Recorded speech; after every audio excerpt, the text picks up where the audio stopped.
Assalamualaikum warahmatullahi wabarakatuh. Alhamdulillahirabbil alamin. Wassalatu wassalamu ala asyrafil anbiya'i wal mursalin wa ala alihi wa sahbihi ajmain. Amma ba'du. Para mahasiswa sekalian yang saya hormati, saya muliakan, dan mudah-mudahan selalu dimuliakan oleh Allah Subhanahu wa taala. Alhamdulillah, nikmat Allah yang luar biasa masih diberikan kepada kita semuanya, dan mudah-mudahan kita semua bisa melaksanakan aktivitas kita sehari-hari dengan lancar, dengan baik, sekalipun di tengah pandemi COVID-19. Mudah-mudahan tidak menghalangi daripada aktivitas kita sehari-hari. Alhamdulillah, bertemu lagi dengan saya di materi pendidikan agama yang ke-12, yakni kita bicara tentang masyarakat madani. Masyarakat madani, konsep masyarakat madani, kita bicara tentang karakteristik masyarakat madani, lalu peran umat Islam dalam mewujudkan masyarakat madani. Ini kalau bicara tentang masyarakat madani itu sendiri, ya di sini ada pengertian bahwasanya masyarakat madani adalah sejumlah orang yang menjunjung tinggi nilai, norma, hukum yang ditopang oleh penguasaan iman, ilmu, dan teknologi yang berperadaban dengan satu tujuan dan kebudayaan yang sama gitu. Jadi hakikatnya masyarakat madani itu adalah bicara tentang kelompok, ya, sejumlah orang yang menjunjung tinggi nilai atau norma hukum yang ditopang oleh penguasaan iman dan ilmu serta teknologi gitu. Dan juga masyarakat madani ini bisa dikatakan adalah sebagai masyarakat demokratis, ya, yang dimana para anggotanya ya menyadari betul akan hak-hak dan kewajibannya dalam menyuarakan pendapat dan mewujudkan kepentingannya, di mana pemerintahannya memberikan peluang yang seluas-luasnya bagi kreativitas warga negara untuk mewujudkan program-program pembangunan di wilayahnya. Adapun 4 sendi masyarakat madani, di sini menurut Dr. Ahmad Shatori, ya, dalam mewujudkan masyarakat yang madani, ya, Rasulullah Shallallahu Alaihi Wasallam itu mencanangkan 4 sendi. Ya. Yang pertama adalah akidah Islam sebagai titik tolak menuju tersebarnya Islam ke seluruh dunia. Ini bicara tentang akidah Islam yang kuat, ya. Ini menjadi titik tolak menuju tersebarnya Islam ke seluruh dunia. Hakikatnya, jikalau Islam itu sudah kuat, sudah pasti ketika akan menyebarkan Islam itu ke seluruh dunia tidak akan mendapatkan kesulitan. Lalu yang kedua yang dicanangkan oleh Rasulullah mengenai masyarakat madani adalah masyarakat Islam sebagai titik tolak menuju terciptanya masyarakat terbaik dan moderat. Nah, ini Islam luar biasa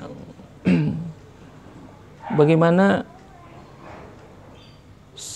Islam itu sebagai titik tolak, ya, menuju terciptanya masyarakat terbaik dan moderat, karena memang di dalam Islam luar biasa sudah lengkap, ya, segala aspek itu dalam Islam diajarkan, sehingga ketika terciptanya masyarakat yang terbaik dan moderat, ya, masyarakat Islam ini menjadi titik tolaknya. Lalu yang ketiga, perundang-undangan Islam sebagai awal perubahan menuju kehidupan sejahtera masa kini dan mendatang. Nah, jadi kita harus kembali kepada konsep Islam, ya, ini bicara tentang bagaimana kita mengamalkan nilai-nilai Al-Quran dan hadis dalam kehidupan ini sebagai perubahan dalam rangka menuju kehidupan yang sejahtera dan bahagia di masa yang akan datang. Lalu yang keempat, ketentuan atau kekuatan Islam sebagai titik tolak menuju perdamaian internasional. Ya, jadi sebagai contoh, ya, Islam itu sebagai contoh bagaimana mewujudkan perdamaian secara internasional. Nah, lalu bicara tentang hakikat masyarakat madani ya. Jadi masyarakat Islam ya merupakan sendi terpenting dalam melakukan perubahan ya. Akidah bila tidak ada masyarakat yang mengamalkannya akan menjadi barang yang mati ya. Masyarakat inilah yang dibangun Rasulullah sejak di Mekah dan diteruskan di Madinah. Bagaimana menguatkan akidah umat Islam ketika itu dalam rangka membangun masyarakat yang kuat. Awalnya dari apa? Dari akidah dulu, memperkuat akidah. Ketika akidah sudah kuat, ya ketika banyak masukan-masukan yang baru, hakikatnya tidak akan menggoyahkan. Karena apa? Hakikatnya akidahnya sudah kuat yang menjadi sendi utamanya. Lalu bicara sejarahnya ya, dalam konsepsi Islam, masyarakat madani itu merujuk pada aktualisasi nilai-nilai Islam dalam Al-Quran yang diterjemahkan Rasulullah ketika hijrah dari Mekah ke Madinah. Dari bentuk yang dicontohkan oleh Rasulullah tersebut sampai pada kita istilah masyarakat madani. Ya. Ini kalau bicara tentang masyarakat madani, ya pemimpin Islam masyarakat madani itu seperti apa ya? Diterima, dipercaya, kredibel, lalu diterima, acceptable, dan juga dapat memimpin, capable. Nah, ini kalau bicara tentang masyarakat madani ya, Rasulullah bagaimana ketika hijrah dari Mekah ke Yathrib atau ke Madinah, ketika itu apa? Sampai di Madinah ya Rasulullah memang betul-betul apa? Hakikatnya Rasulullah itu siddiq, ya, dipercaya karena kebaikannya, karena kejujurannya, dan seluruh aspek dari diri Rasulullah itu dapat dipercaya bahwasanya Rasulullah itu menjadi suri teladan yang baik. Dan juga ketika Rasulullah itu datang ke Madinah, Rasulullah itu betul-betul diterima oleh masyarakat Madinah. Dan juga Rasulullah bisa memimpinnya, capable, yakni bisa menggabungkan antara masyarakat Madinah dengan masyarakat Mekah, yakni muhajirin dan ansor. Makanya ketika kita ingin mewujudkan masyarakat yang madani, pemimpin Islam yang hakikatnya sesuai dengan konsep masyarakat madani adalah ya pemimpin yang dapat dipercaya, pemimpin yang dapat diterima, dan juga pemimpin yang dapat memimpin masyarakatnya dengan baik. Itulah yang disebut sebagai pemimpin Islam masyarakat madani. Adapun strategi Rasulullah ya ketika sampai kepada Madinah, kota Madinah ya, strategi yang dilakukan oleh Rasulullah yang pertama adalah membangun masjid. Ya, masjid itu dijadikan sebagai pusat ya. Kalau dalam sejarah disebutkan masjid itu dikatakan sebagai kutab. Ini pusat kegiatan umat Islam ketika itu. Kegiatan masyarakat semua dipusatkan di mana? Di masjid. Lalu apa? Mempersaudarakan Ansor dan Muhajirin ya. Ukhuwah Islamiyah. Jadi tidak cukup hanya dengan membangun masjid saja. Akan tetapi kalau dibangun masjidnya akan tetapi tidak ada ukhuwah Islamiyahnya, tidak akan terwujud masyarakat yang madani. Rasulullah contohkan ketika itu dibangun masjidnya, tetapi apa? Mempersaudarakan antara muhajirin dan ansor gitu. Lalu yang ketiga mempersaudarakan kelompok muslim dengan non muslim. Ya, ukhuwah insaniyah. Kita tahu bahwasanya di Madinah itu bukan hanya ada umat Islam, tapi di sana ada orang Nasrani, ada Yahudi, bahkan ada Majusi. Tapi Rasulullah betul-betul luar biasa membangun toleransi beragama ketika itu. Yang dibangun ketika itu adalah ukhuwah insaniyah. Bagaimana Islam sangat menghargai nilai-nilai kemanusiaan. Ketika agamanya berbeda, akan tetapi prinsip kemanusiaan senantiasa diwujudkan oleh Rasulullah. Lalu yang keempat adalah meletakkan pondasi kehidupan. Ya, pondasi kehidupan itu kan berkenaan dengan apa? Ekonomi, ketatanegaraan, politik. Ya, itu kan bicara tentang pondasi kehidupan. Jadi ketika Rasulullah membangun masjid, lalu mempersaudarakan antara muhajirin dan ansor, juga mempersaudarakan antara kelompok muslim dan non-muslim, Rasulullah meletakkan pondasi kehidupan, yakni yang berkenaan dengan ekonomi. Dibangun ekonominya. Ya, lalu dibangun tata negaranya. Ya, dan juga dibangun bagaimana tentang berpolitiknya. Ya, ini yang menjadi pondasi yang sangat dasar dalam kehidupan. Rasulullah bangun itu.